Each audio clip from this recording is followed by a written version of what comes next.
Bismillahirrahmanirrahim. Assalamualaikum warahmatullahi wabarakatuh. Perkenalkan, nama saya Dini Mutiara dari Fakultas Usul Din dan Humaniora, Prodi Akidah dan Filsafat Islam, dengan NIM 18040161007. Di sini saya akan menjelaskan sedikit tentang ritual suku Nauru yang ada di Maluku. Di sini itu Pulau Seram adalah pulau terbesar di Provinsi Maluku, dengan luas wilayah sebagian besar hutan dan pegunungan. Pulau ini didiami beberapa suku lokal juga, diantaranya suku Waulu, Batik, dan suku Nauru itu.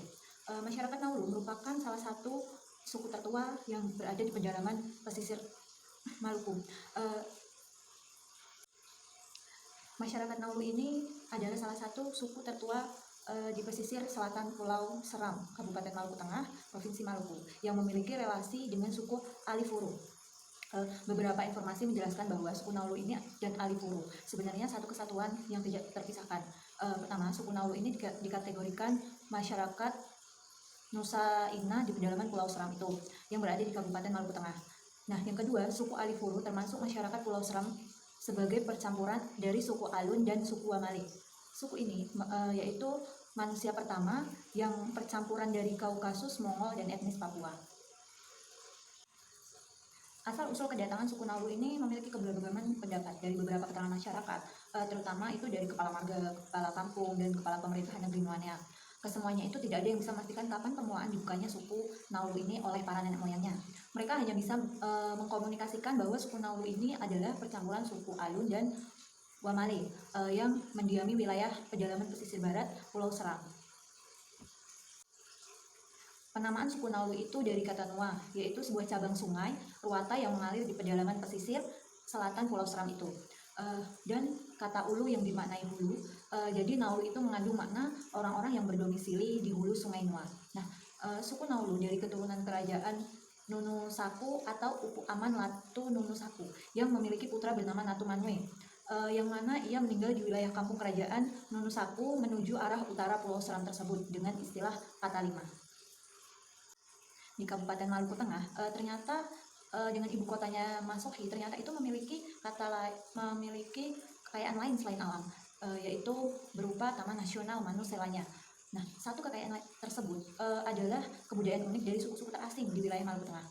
Sebenarnya suku ini itu tidak dapat lagi dikatakan terasing karena sudah sangat berpengaruh dengan budaya lain atau budaya modern.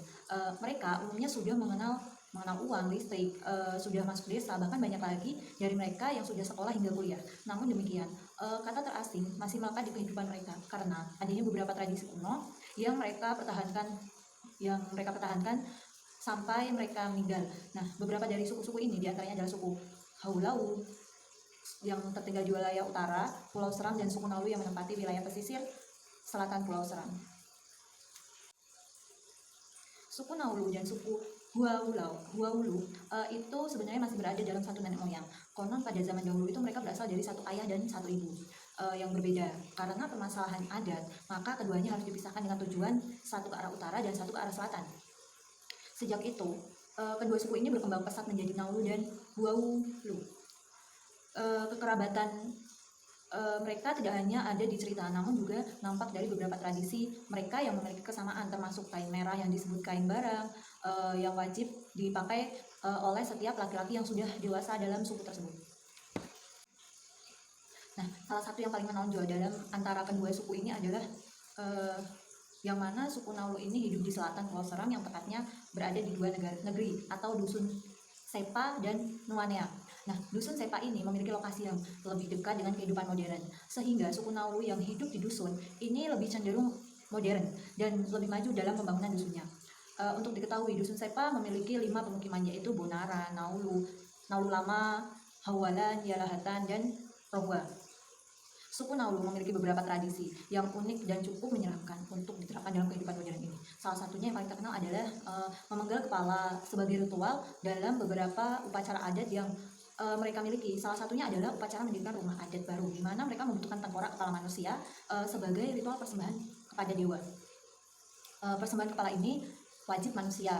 Nah, karena dipercaya dapat menjaga rumah adat milik mereka yang baru itu. Lebih sadis lagi, tradisi ini bertujuan mempersembahkan kepala manusia sebagai mas kawin ketika sang pria ingin meminang seorang istri.